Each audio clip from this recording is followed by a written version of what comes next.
Mesdames, Messieurs, bonjour, bienvenue dans Zigzag Café. Je vous rappelle, c'est une semaine qui a été celte, en tout cas sur les 4 premiers jours. Un petit rappel d'ailleurs, parce qu'on ne l'a pas fait hier et qu'ils étaient extrêmement sympathiques. Vous pouvez, si vous téléphonez au 708 99 00, avoir les coordonnées d'Hydromel et avoir les coordonnées aussi d'un CD qu'ils viennent de faire paraître et qui était à l'image de la prestation d'hier, c'est-à-dire tout à fait enthousiasmante. Père Benoît Emmanuel avec nous, de la communauté de Saint-Jean. On verra tout à l'heure ce qu'est la communauté Saint-Jean, mais c'est aussi pour dire qu'il y a actuellement un festival qui est extraordinaire, qui s'appelle le Festival Agapé, 5e festival de musique et d'art sacré.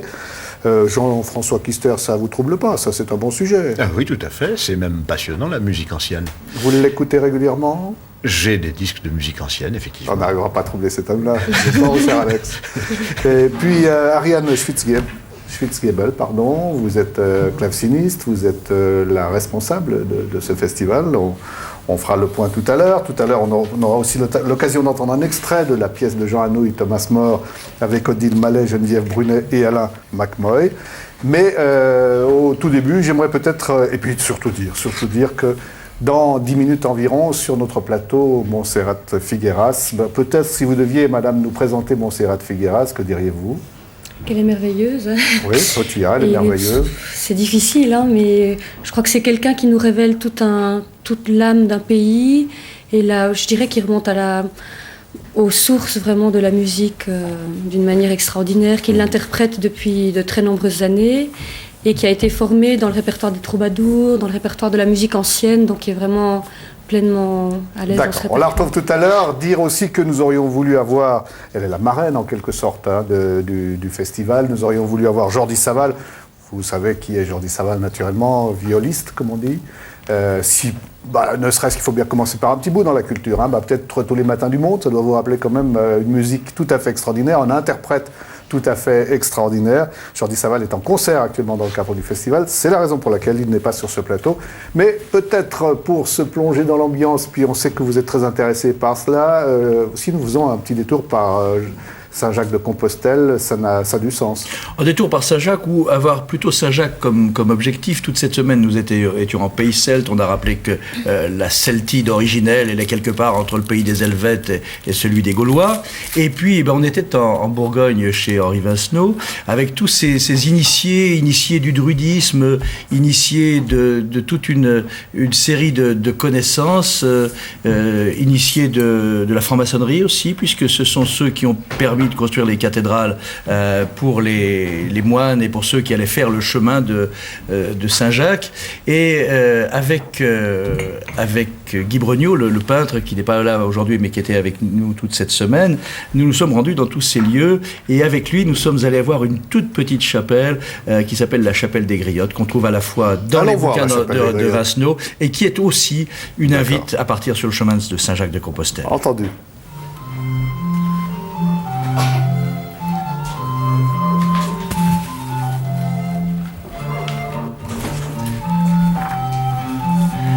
La voici, la chapelle des Griottes, dans un pays où se côtoient encore, vous l'avez vu, à la fois la croix latine et la croix celtique.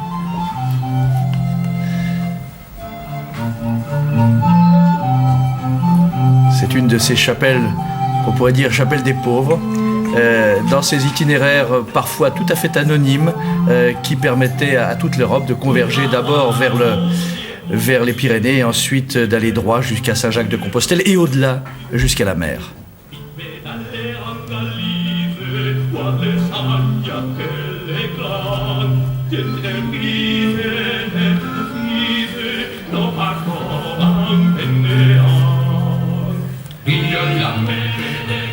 Et puis on est ici, je vous l'ai dit, en Bourgogne, tout près d'un château qui s'appelle Châteauneuf. On est à une 40aine de kilomètres de Dijon.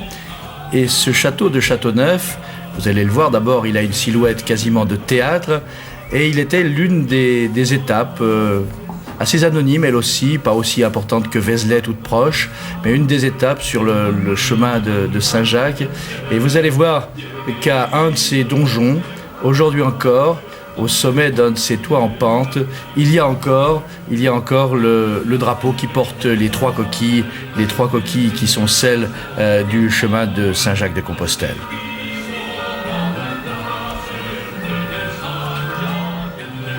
L'un ou l'autre, vous avez fait le chemin de Compostelle? Non. Non. Non.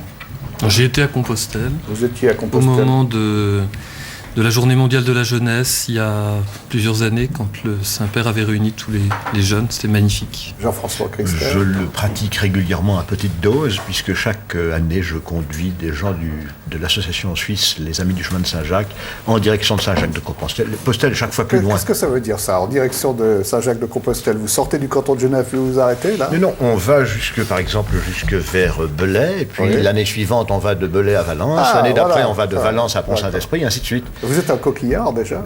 Les coquillards, c'est plutôt ceux qui attaquaient les pèlerins. Alors j'essaye de ne pas l'être, en dépit de la coquille que je porte ici. Je vois. Alex, on continue.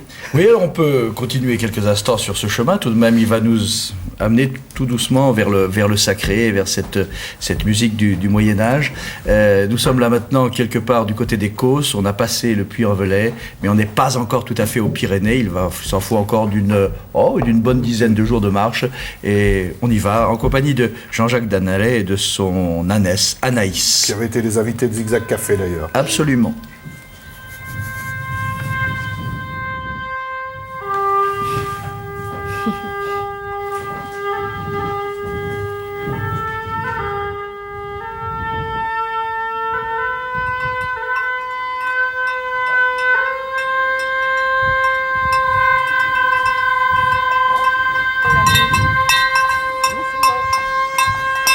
Le Mas B, il faut le mettre.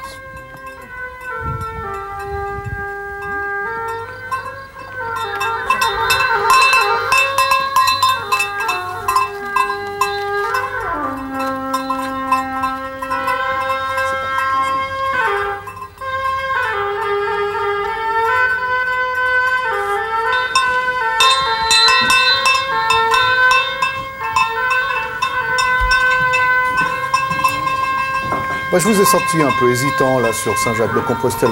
C'est parce que vous trouvez que c'est trop long ou bien parce que vous n'êtes pas favorable à ce genre de pèlerinage? Ah non, pas du tout. Moi, je crois que c'est tout à fait exceptionnel. C'est des expériences très extraordinaires. On vit l'année 2000. Toute l'Église est amenée cette année à vivre un grand chemin, un grand pèlerinage. On partira pas tous à Saint-Jacques-de-Compostelle. Certains iront à Rome, d'autres en Terre Sainte. Mais c'est quelque chose que l'Église a retenu de toutes les grandes traditions religieuses. L'homme est en marche. Il est en marche vers la lumière, vers le salut. Et Saint-Jacques, c'est sûrement ça. Jean-François Christelle. Alors c'est intéressant effectivement la marche, puisque au fond les Européens se sont toujours déplacés vers l'Occident, et avant le chemin de Saint-Jacques, justement les Celtes se sont déplacés de la Bohème jusqu'en Galice. Et on a même voulu admettre, en tout cas les historiens espagnols, que les Celtes qui peuplent la Galice sont venus de la région du lac de Constance, parce que c'était une idée linguistique, le lac de Constance s'est appelé Lacus Brigantinus, et que la région de Galice, autrefois, s'appelait Brigantia, avec des localités comme Brigantium, la Corogne, Bragança au Portugal, etc. Merci, on va retourner sur ce chemin parce que, comme ça raconté de manière un peu romantique, c'est tout à fait agréable, mais c'est une vraie épreuve. Il arrive que ce soit assez sportif et quasiment initiatique, même en plein été, lorsqu'il s'agit de passer le col de Roncevaux pour gagner l'Espagne. Je vous laisse regarder et apprécier, il faut s'accrocher.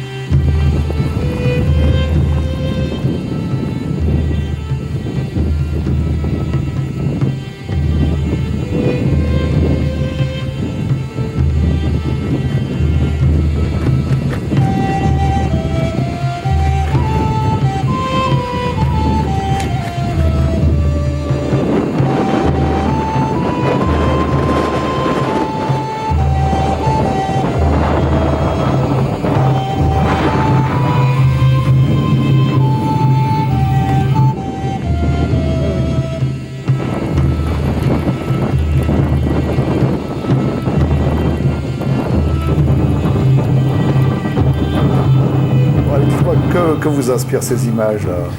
Elle me rappelle un merveilleux camp avec des jeunes dans les Pyrénées où on avait emprunté le chemin de Compostelle et on marchait avec une quarantaine de jeunes un peu dans cette atmosphère-là. Ça nous a liés énormément les uns aux autres.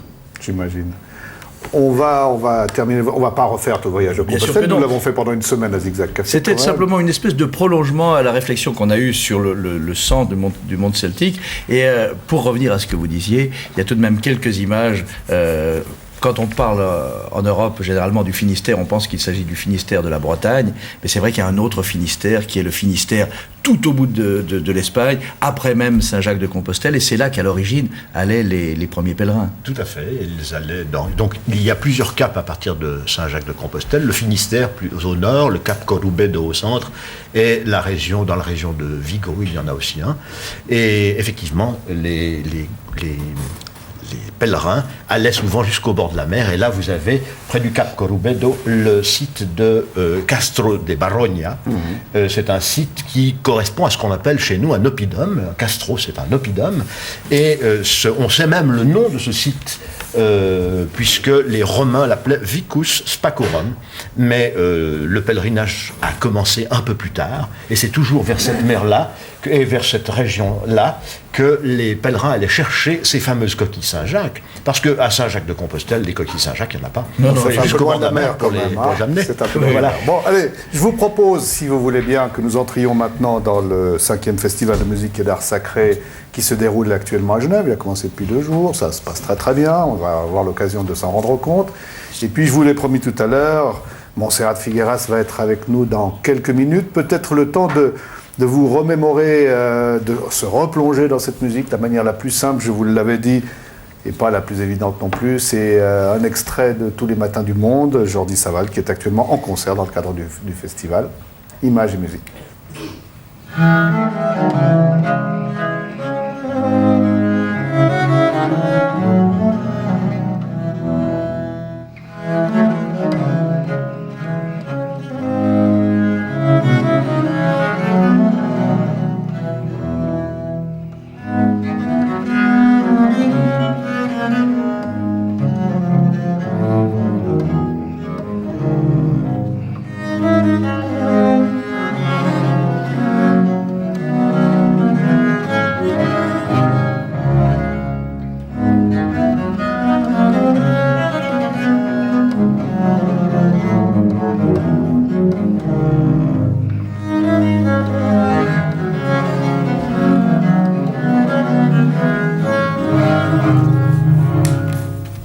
Voilà, je vous demanderai d'applaudir Montserrat Figueras qui va entrer.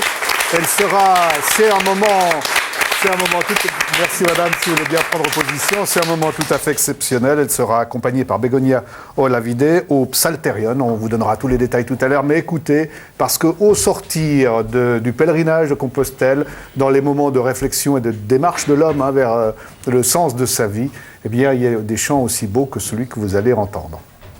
C'est à vous, madame.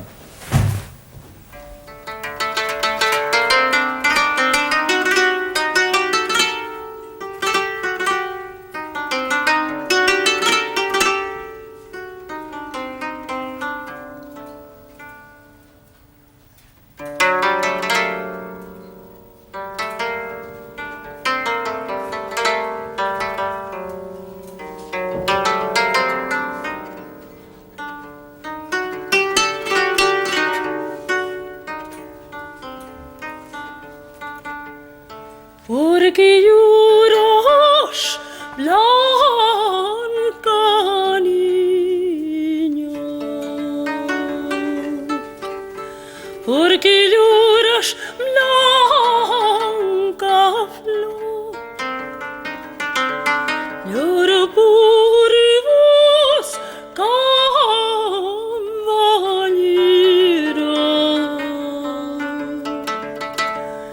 que vos vas e me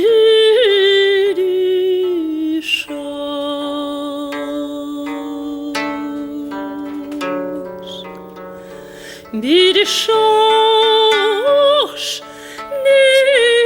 niña cha-cha.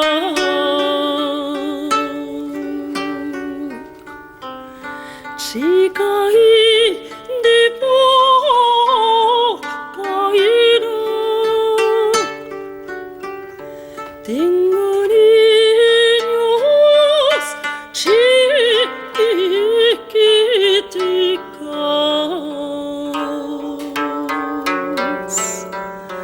lloran y demandan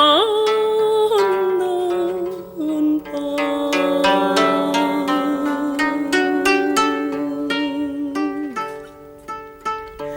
Metió la mano en su pichón, cien doblones les fue a dar. Eso para que basta.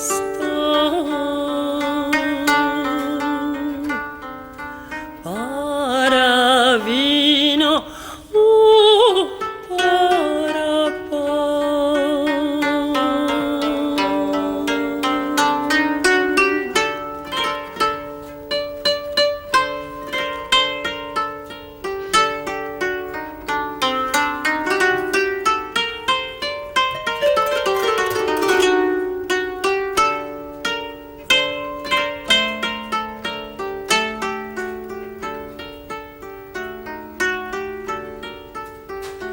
Venderéis viñas y campos, media parte de la ciudad. Venderéis viñas y campos de la parte de la mar. Os hospedaréis a los 7, si no a los 8 vos casáis. Tomaréis un mansevico que parezca tal y cual, que se vista las mis ropas sin sudar y sin manchar. Eso que sintió su madre, maldición le fue a echar. Todas las naves del mundo vayan y volten con paz, y la nave del millo vaya y no volte jamás. Pasó tiempo y vino tiempo, descariño le fue a dar. Asentada en la ventana en la que da para la mar, vino a venir navecica navegando por la mar.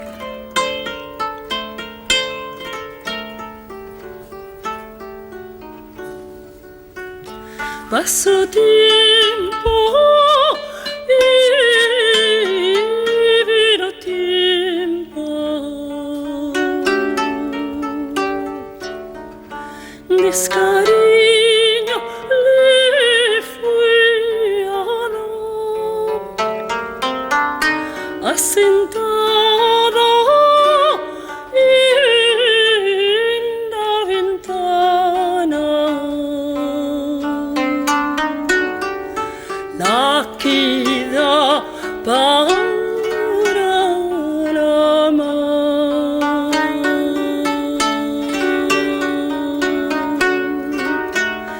Eso que sintió su madre, maldición le fue a echar. No vos dejes la mi madre, que yo soy tu hija carnal.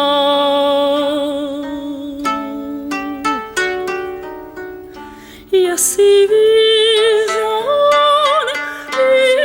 y se abrazan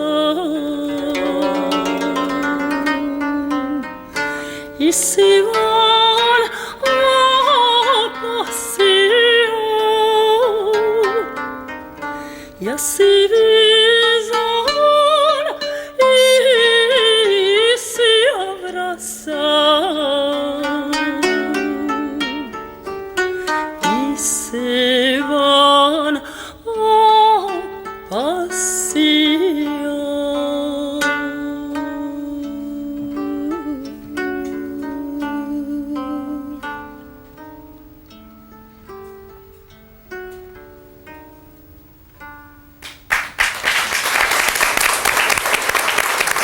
Voilà, si vous, merci. Si vous voulez bien venir vous joindre à nous. Voilà, installez-vous. On est heureux de vous accueillir. Pourriez-vous nous dire, madame, présentez-nous le chant que vous venez d'interpréter. Si c'est une romance séfarade, donc c'est cette musique qu'elle était apportée par les Juifs qui ont quitté l'Espagne dans cette date fatidique de 1492 et qui se sont dispersés dans la diaspora méditerranéenne. Et ils ont apporté ces chants qui ont chanté toujours en Espagne, même la clé parfois de ces maisons de Toledo, des endroits où ils habitaient, dans toute la péninsule. Et ils ont gardé cette musique toujours vivante encore chez eux, dans les communautés séfarades, dans toute la diaspora. Et c'est surtout les femmes qui chantent cette chanson, qui enseignent aux enfants. Elle était donc transmise par tradition orale. Alors dites-nous, pourquoi vous avez cet intérêt que l'on sait avec Jordi Savall pour le festival Agapé? Qu'est-ce qui vous touche dans cette aventure? Oui, c'est un lieu qu'on est accueilli merveilleusement bien, qu'on aime beaucoup, qu'on peut faire la musique avec tout l'amour, qu'on n'a pas d'entrave, qu'on nous donne beaucoup.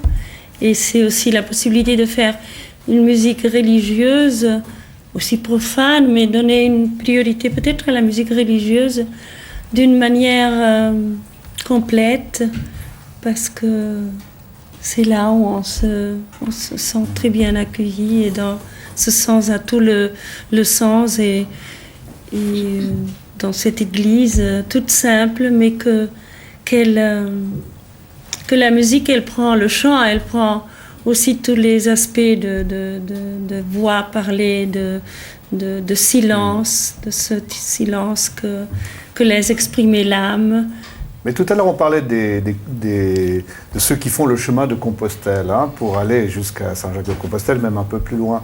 Et on a l'impression qu'à travers le chant que vous avez interprété et d'autres chants du même type, c'est comme une méditation, c'est comme un cheminement qu'on fait aussi. Vous le ressentez comme ça? Si, c'est la musique, le chant, en tout cas je parle pour moi-même, mais aussi la musique, tout. C'est un art qui transforme, qui peut transformer une vie, qui peut, pas toujours, et c'est toujours ça peut être des expériences esthétiques, des expériences spirituelles, mais souvent avec le chant religieux, on est un peu différent après le concert. Bien sûr. Donc c'est des expériences qui transforment un peu. Lorsque vous devez interpréter un chant comme celui-là dans le cadre d'un studio de télévision, ça vous trouble ou vous dites c'est pas l'endroit où il faudrait le faire, ou on peut le chanter à peu près n'importe où? On peut le chanter. À peu près n'importe où. Si. On rappelle que quand même c'est dans le cadre d'une communauté. Parlez-nous juste de la communauté de Saint-Jean. Vous êtes combien de moines qui sont installés et de sœurs installés à Genève? Alors nous, on est une communauté de 7 frères à Genève, dans le quartier de Plain-Palais. Et puis juste à côté de nous, dans la rue voisine, un petit couvent de sœurs apostoliques. Elles sont 5. Et nous sommes là depuis 1985, donc bientôt 15 ans. Mais on peut se dire qu'un moine ou une sœur serait dans un monastère, vraiment à sa place. Vous êtes en plein dans un quartier populaire. Voilà, on est des moines apostoliques, un petit peu... dans une grande tradition de l'Église, il y a des moines cloîtrés, puis des moines apostoliques. Je crois qu'on peut dire ça des frères dominicains. Les dominicains sont des moines apôtres, les franciscains aussi. Et on a été fondé par un père dominicain qui a enseigné à l'université de Fribourg pendant des années, qui a notamment enseigné la philosophie de l'art. Il sera parmi nous dès ce soir, il donnera une conférence dimanche matin. Et c'est lui qui nous a fondés et c'est lui qui nous a donné ce sens de la vie apostolique. Comment vous êtes-vous rencontrés? Vous vous souvenez de la première fois que vous avez vu ces moines étranges qui étaient dans un des quartiers de Genève? Si. Nous sommes racontés par la musique. Et c'était toujours très vite un dialogue, toutes les portes ouvertes. Alors, c'était une très belle rencontre. Bon, il faut rappeler d'abord où se passe le Festival Agapé. On va y revenir bien sûr sur le programme, mais où se passe-t-il ? Le Festival Agapé se passe dans notre église paroissiale, qui est aussi notre église conventuelle. Pour nous, c'est très essentiel à l'esprit qu'on essaie d'y donner. On accueille les artistes chez nous. Peut-être que l'église Saint-François n'est pas la plus belle église de Genève. Il y a peut-être d'autres églises qui seraient plus accueillantes par la beauté du lieu, par l'acoustique. Mais ce qui est important pour nous, c'est de recevoir tous ces artistes chez nous, les recevoir avec nous, auprès de nous. Je vous propose un extrait, parce que la télévision suisse romande s'intéresse quand même depuis quelques années au Festival Agapé, qu'en 1996, il y a eu la retransmission du messe solennelle, à laquelle participaient Jordi Savall et vous-même, notamment la Reia de Catalunya, Capella Reia de Catalunya. Regardez un extrait, pour notre bonheur.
Voilà, on vous a retrouvé avec Jordi Savall lors de cette messe.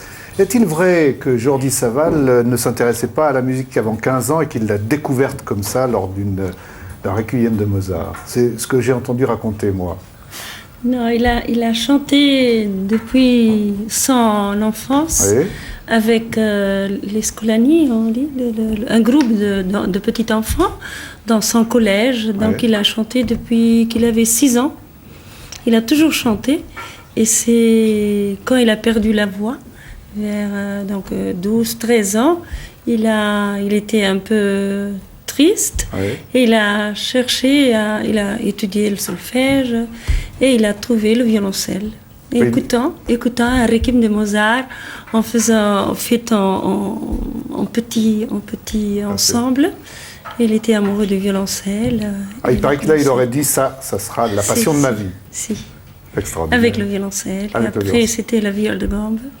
Ce qui veut dire qu'on peut, mais il faut avoir beaucoup de talent, commencer à étudier un instrument à 13, 14, 15 ans, ça va encore? Si, je pense que si on a chanté depuis un très jeune âge, ça reste pour toujours. C'est le meilleur enseignement pour un musicien, pour tous. Bien sûr. Quel est le programme qui est proposé aujourd'hui dans le cadre du Festival Agapé? Aujourd'hui, je veux dire aujourd'hui, vendredi, là, par exemple. Donc Jordi Savall vient de terminer, je pense, en ce moment son récital. Et donc le Festival Agapé propose, c'est quelque chose d'assez audacieux, de donner une messe d'orgue, et non pas n'importe laquelle, la messe de Nicolas de Grigny, donc, dans le cadre d'une célébration. Donc c'est une messe très fastueuse, somptueuse.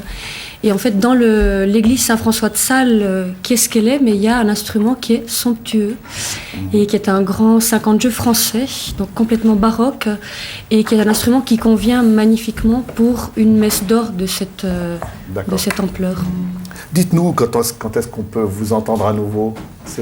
Et c'est ce soir, donc à 20h30, qu'aura lieu le concert de l'ensemble de Jordi Savall, avec Montserrat Figueras et avec plusieurs instrumentistes très originaux. Je crois que ça sera très intéressant de les entendre. Et puis samedi, rendez-vous avec le Paradis perdu?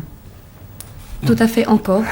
On poursuit la journée très tard aujourd'hui, jusqu'à 23h, et on propose aux spectateurs de se rendre au Temple de Plainpalais pour un spectacle nocturne, on peut dire, le Cantique des Cantiques, qui sera donné par 2 comédiens, mis en scène aussi. Moi, je vous propose un deuxième extrait de parce qu'on a dit qu'on avait beaucoup de documents sur votre festival, on a un petit peu blagué là quand même, parce que c'est surtout dès 1996, et on s'aperçoit que d'autres musiques peuvent coexister, par exemple, à l'intérieur de cette même messe, un groupe gospel.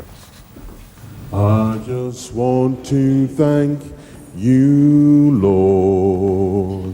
I just want to thank you.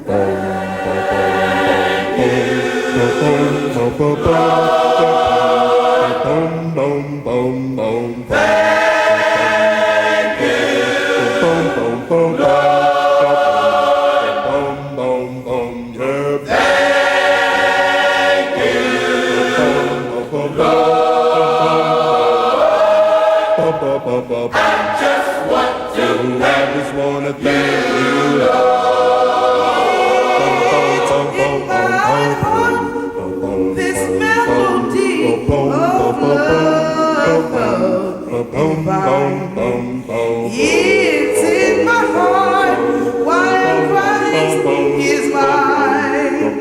It's in my heart when you see me down and then I can still shine. And it says in my heart, smell me of love divine. Thank you, Lord. You've been so good to me, I should have that. You saved my life and been you set me free. You didn't have to do it, but thank you, Lord, you did. All I can do is say, I just want to thank you. Parlez-nous un tout petit peu de ce groupe gospel. C'est un groupe en fait qui vient de Harlem et on a appris qu'ils sont tous d'anciens toxicomanes, ce que j'étais en train de dire à Montserrat. Et en fait, le pasteur qui s'occupe d'eux, lui aussi, a touché à la drogue et il considère un petit peu la musique comme une forme de thérapie, je pense, d'émerger de cet univers très douloureux.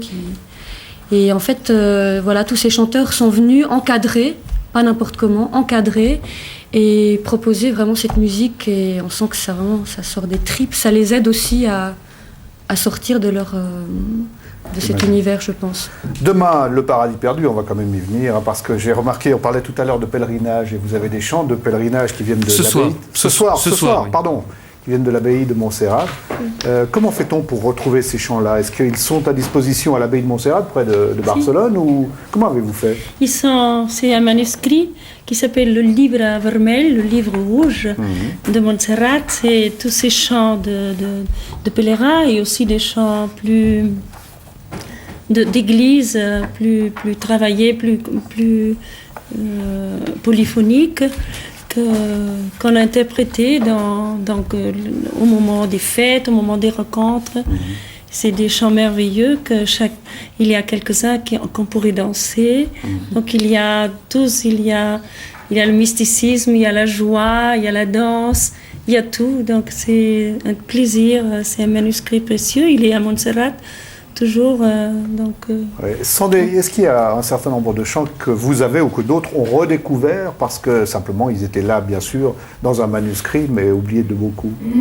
Oui, il y a beaucoup de musique, elle est dans les monastères, que parfois elle est oubliée, où il faut la chercher. Et heureusement, il y a beaucoup de musicologues qui s'intéressent, qui travaillent. Et nous-mêmes, au début aussi, on a beaucoup travaillé. Alors, j'aimerais aussi qu'on revienne sur autre chose, parce que on l'a dit tout à l'heure, quand on regarde, on observe votre programme, il figure également du théâtre. Alors, avant qu'on nous explique exactement de quoi il s'agit à propos de Thomas More, pourquoi une pièce de Jean Anouilh choisie? On peut peut-être demander à la directrice ou à vous-même. Quelle est la raison d'être d'un texte de Jean Anouilh? C'est un des derniers textes de Jean Anouilh, et ce personnage de Thomas More. Alors Thomas More et Anouilh nous intéressaient beaucoup. Et on avait vraiment ce désir avec toute la communauté des frères, avec Ariane, de monter cette pièce. Et c'est pour ça qu'on s'est adressé à Jean Davy, Odile Mallet, Geneviève Brunet, qui sont des amis qui reviennent depuis pratiquement le début de l'histoire du festival. Et on leur a demandé s'ils pouvaient monter cette pièce. Alors apparemment on a pu, si vous voulez bien prendre le micro qui est devant vous, madame, voilà. Expliquez-nous aussi pourquoi vous avez cet intérêt particulier pour ce festival Agapé. Vous savez, Agapé, c'est l'amitié, c'est la fidélité, c'est la rencontre. Et c'est une histoire très belle, parce que, en effet, Jean Davy a eu un succès extraordinaire quand il avait 32 ans, quand il a interprété le Créon de l'Antigone d'Anouilh. Nous-mêmes, Geneviève et moi, nous sommes jumelles, mais ça c'est un hasard. Nous avons eu la chance de connaître beaucoup Jean Anouilh, d'interpréter beaucoup de ses pièces à Paris, sous sa direction comme metteur en scène. Et le hasard heureux a fait que Agapé nous a demandé, à Jean Davy et à nous deux, de participer à cette création, qui est une chose tout à fait extraordinaire pour nous de souvenir. Est-ce qu'on peut dire que Thomas More, c'est un peu l'Antigone au masculin? Oui, c'est l'Antigone, c'est toujours la même préoccupation d'Anouilh, de la pureté, de l'amitié, de la fidélité, de celui qui dit non au pouvoir et à l'autorité. Et on retrouve un peu le combat qu'on trouve dans Antigone avec Créon. Mais il y a aussi un personnage assez mystérieux qu'on retrouve aussi dans le personnage de Créon, c'est le personnage du tentateur, le personnage de Cromwell. Et c'est aussi une très belle scène de la pièce. Est-ce que vous allez nous interpréter un extrait de la pièce? Vous pouvez la situer, s'il vous plaît? Cette scène se situe tout à fait au début de la pièce, quand Thomas More vient d'apprendre que le roi est séparé de Rome pour pouvoir épouser Anne Boleyn et divorcer de Catherine, de sa femme. Et il s'ouvre de ses angoisses à sa femme Alice. Merci, c'est à vous. Dans les premiers temps de notre mariage, j'avais peur de cette chouette. Et vous me serriez contre vous pour me rassurer. Vous êtes devenue une maîtresse femme, Alice.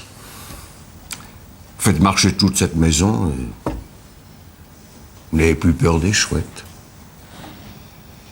Je ne suis pas très intelligente et je deviens laide en vieillissant. Je ne dois pas vous apporter beaucoup. Vous êtes une très bonne femme. Et je n'en ai jamais souhaité une autre. Notre fille Margaret. Margaret est une très bonne fille. Margaret est plus proche de vous. Ah non.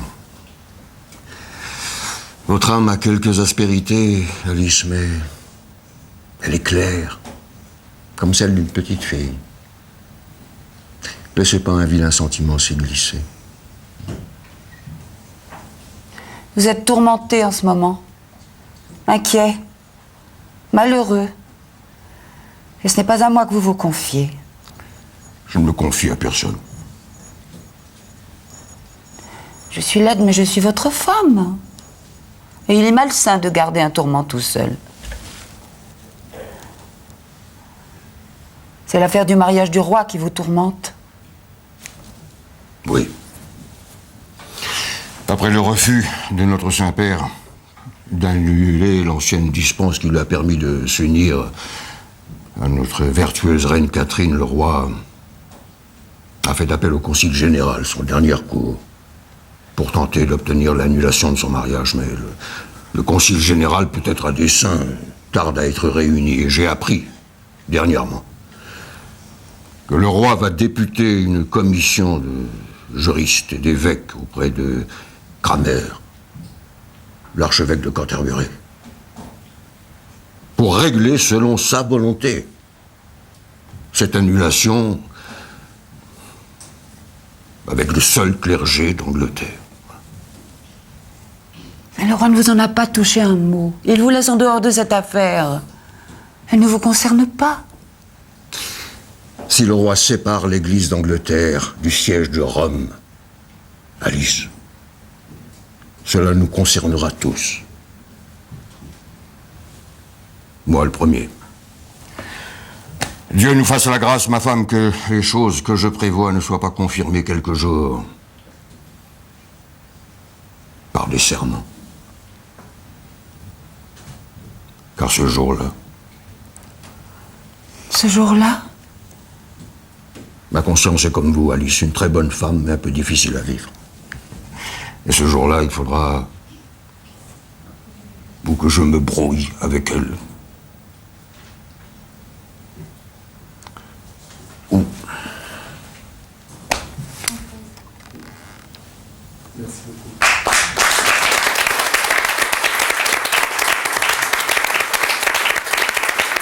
Je ne sais pas si vous êtes de mon avis, mais je trouve qu'une performance comme ça, c'est extraordinaire parce que on disait tout à l'heure, bon, chanter un chant religieux ou un spirituel dans le cadre d'un studio de télévision, c'est une chose. D'être installé parmi le public et de donner une partie d'une scène, c'est une autre chose qu'ils ont réussi admirablement. Ah, moi, je trouve ça extraordinaire. Ouais. J'ai l'impression que les artistes, je pense pas que vous me direz le contraire, sont extrêmement sensibles au lieu, au milieu où ils donnent leur art. Et forcément, un studio a quelque chose d'un peu artificiel.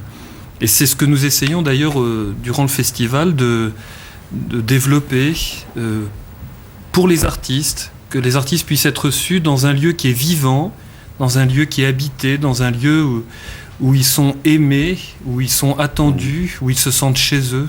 C'est vraiment ça qu'on désire leur donner. Ouais, mais on aurait aussi pu se dire, quand même, ces moines-là de Saint-Jean, ils sont assez particuliers parce qu'ils doivent s'engager au service des autres et puis ils organisent une grande manifestation. Comment vous la justifiez ? Je vous disais tout à l'heure que notre père fondateur, encore prieur général dominicain... vous-même. Moi, j'aime énormément l'art, j'aime énormément les artistes. Et au point de départ, avec tous les amis qui étaient autour de moi, avec mes frères, j'ai voulu les accueillir, les recevoir comme des amis. Et pour les recevoir comme des amis, il faut leur donner la possibilité de donner le meilleur d'eux-mêmes dans un lieu qui est habité. C'est vraiment ça qu'on a désiré au point de départ, c'est ça qu'on continue de désirer le plus possible.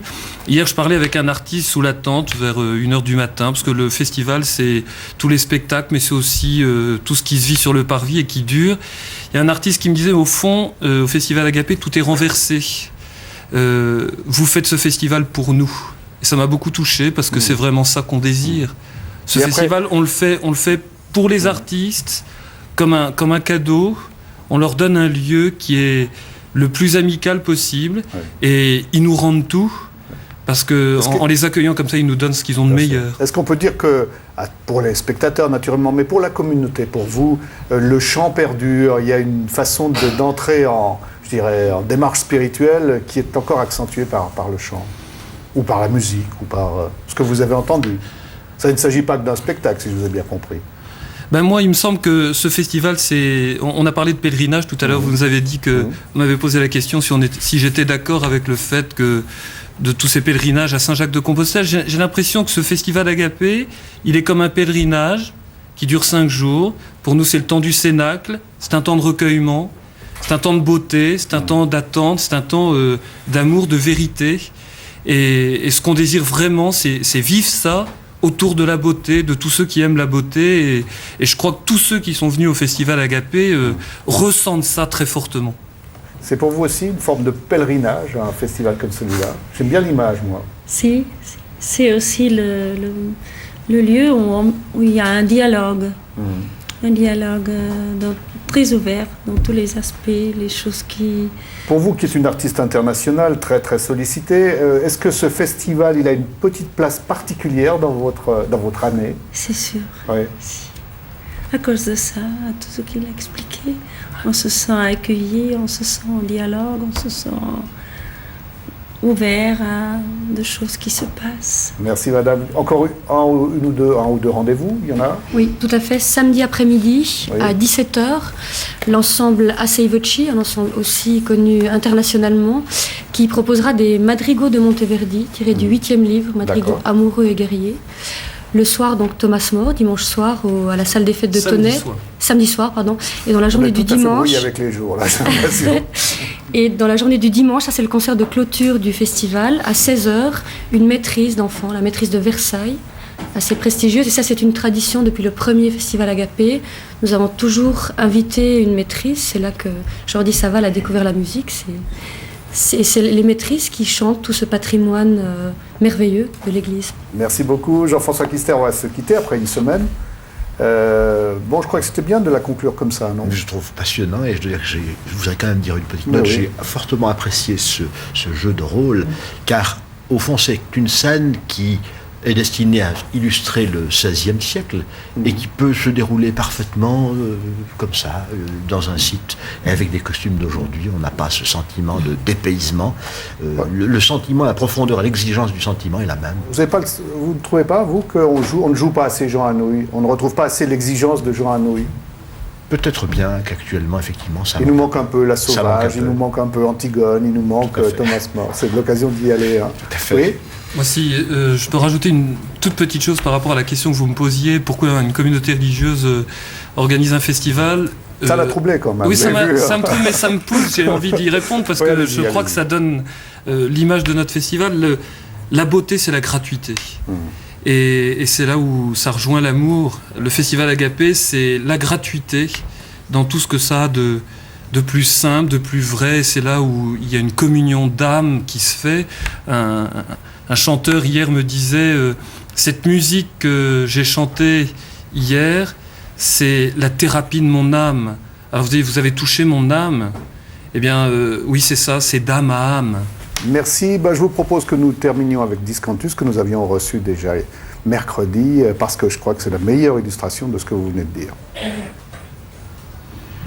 Sole vox ecclesiae, laudes Dei gratiae, ex sacrificium, dulcemum de precium, ex salus hominis, ex proles virginis, semer per supplicium, ferens mortis tedia.